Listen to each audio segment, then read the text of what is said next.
Guys welcome back to my another video. दोस्तों आज मैं फिर से लेकर आया हूँ आप सबके सामने एक नई स्टोरी जिसमें हम सीखने वाले हैं बहुत सारे वर्ड्स मीनिंग स्ट्रक्चर्स और टेंसेस को जो हमारी स्पोकन इंग्लिश को इन्हेंस करने में मदद करते हैं। चलिए देखते हैं दोस्तों। जैसे कि गाइस आप लोग इस स्टोरी का टाइटल देख पा रहे होंगे, the selfish fox. Selfish mean स्वार्थी, फॉक्स मीन्स लोमड़ी। द यहाँ एक डिफिनिट आर्टिकल के रूप में आया है। जब कोई एडजेक्टिव आता है तो उसके पहले डिफिनिट आर्टिकल द को लगाया जाता है, जैसे यहाँ यूज किया गया है। फॉक्स यहाँ एक कॉमन नाउन है। अब हम स्टोरी को देखते हैं। Once it so happened that a fox lost his tail accidentally. Once it एक समय ऐसा हुआ कि, हैपेंड है, हैपेंड की सेकंड फॉर्म हैपेंड, इसलिए पास्ट में इसकी मीनिंग निकलेगी। ऐसा हुआ कि, दैट मीन्स कि a fox lost his tail accidentally. Accidentally means कारणवश, किसी कारणवश एक लोमड़ी जो थी, फॉक्स जो थी, लॉस्ट हिज टेल, अपनी पूंछ को खो दी। मतलब उसकी जो पूंछ थी वो किसी तरीके खो गई या कट गई। यहाँ देखिए हिज एक पोसेसिव प्रोनाउन है, पोसेसिव एडजेक्टिव है, जो कि ही का पोसेसिव एडजेक्टिव है।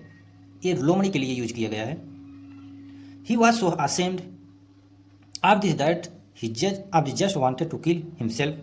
अब देखिए ही वॉज सो असेम्ड, उसको बहुत शर्मिंदगी मतलब उससे होती थी, जो उसकी पूंछ कट गई थी वह बहुत उससे शर्माती थी। वाज है, मैंने बताया था वाज वर और इच एम आर की जब बाद मेन वर्ब की थर्ड फॉर्म है तो वहाँ पैसिव वॉइस का स्ट्रक्चर बनता है।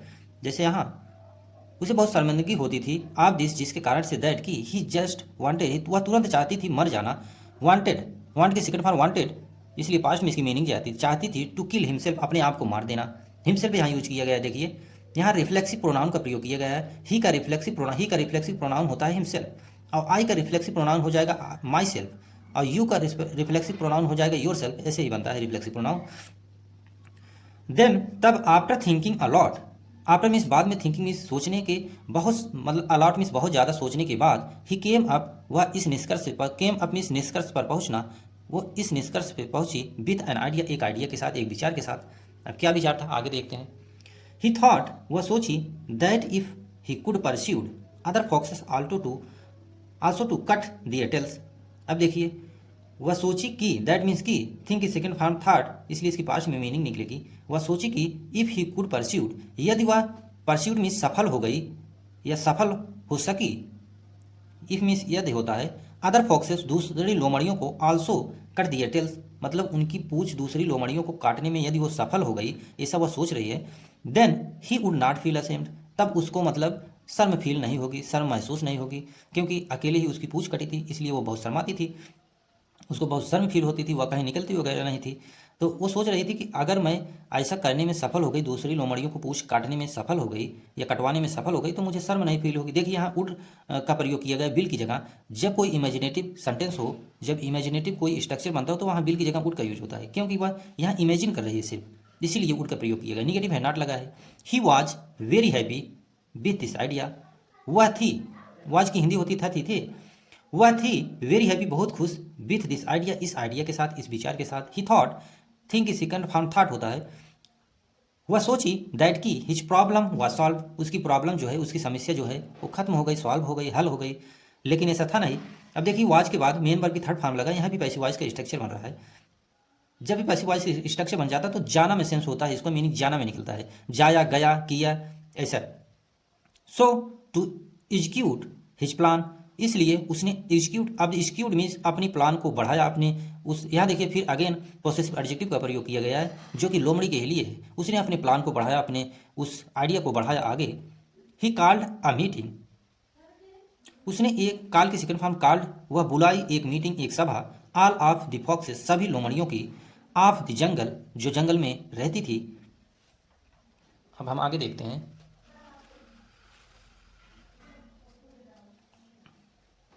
The foxes gathered in a big ground, जब उसने सबको बुलाया तो सारी लोमड़ियाँ जो हैं, गेदर्ड की सेकंड फॉर्म गेदर्ड, इसलिए पास्ट में इसकी मीनिंग निकलेगी, इकट्ठा हो गई, इन अ बिग ग्राउंड, बड़े से मैदान में, एक बड़े मैदान में इकट्ठा हो गई। देन द फॉक्स सेड, तब वो जो लोमड़ी थी वह कही, से के सेकंड फॉर्म सेड मीन्स कही, जेंटलमैन, यहाँ देखिए जेंटलमैन का यूज किया गया, इसलिए यहाँ बहुवचन का प्रयोग होगा। सज्जनों, I have this notion, I have, मेरे पास एक प्लान है या नोशन है, इन माइंड, मतलब मेरे दिमाग में एक प्लान है, एक आइडिया है, that you should cut your tails, कि आप लोगों को, आप अपनी पूंछ काट लेना चाहिए।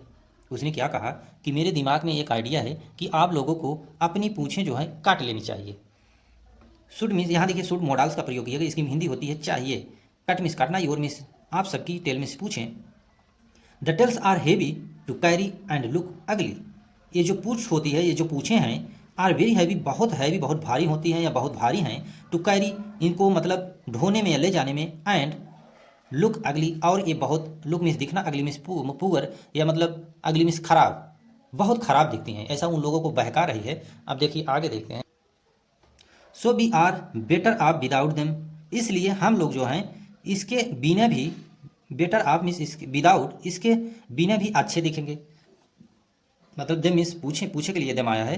सो मीन्स इसलिए, बी आर यहाँ देखिए बहुवचन है और प्रेजेंट में है, इसलिए आर का यूज किया गया है। बेटर ऑफ मीन्स अच्छा दिखेंगे, विदाउट मीन्स इसके बिना। द फॉक्सेस आंसर्ड, अब जो लोमड़ियाँ थी इसको सुनकर क्या कहीं, आंसर्ड, उसने आंसर के सेकंड फॉर्म आंसर्ड, इसलिए उसने वो लोमड़ियाँ आंसर दी, उत्तर दी। If that is the case, यदि यस यही बात है, यही केस है, दैट की, उसने कहा, वो जो लोमड़ियाँ थी उन लोगों ने कहा, इफ यदि, दैट की ऐसी बात है, why do you look so sad without it, तो तुम जो है, वाई मीन्स यहाँ देखिए इंट्रोगेटिव प्रयोग किया गया है। वाई मीन्स क्यों, do you look so sad क्यों तुम इतनी दुखी दिखती हो, सैड में दुखी, विदाउट मीन्स ये, विदाउट मीन्स इसके बिना तुम क्यों इतनी दुखी दिखती हो जब ऐसी बात है। The selfish fox had no answer, वो जो सेल्फिश स्वार्थी लोमड़ी थी उसके पास हैड, जब पास्ट में कुछ न होने का सेंस देना हो, मतलब या कुछ होने का सेंस देना हो तो हम हैड का प्रयोग करते हैं। यहाँ देखिए उसके पास कोई भी आंसर नहीं था, उसका उत्तर देने का कोई जवाब नहीं था उसके पास। सो आई होप ये स्टोरी आप लोगों को पसंद आई होगी। यदि पसंद आई हो तो प्लीज़ चैनल को सब्सक्राइब कर लीजिएगा, क्योंकि ये छोटी छोटी स्टोरियाँ हमारी स्पोकन इंग्लिश को बेटर बनाने में, इन्हेंस करने में मदद करती हैं। इनको छोटा आप मत समझिए, इनमें जो वर्ड्स यूज किए गए हैं यही हम डेली स्पोकन इंग्लिश में यूज करते हैं और यूज कर सकते हैं। So thank you for watching this video.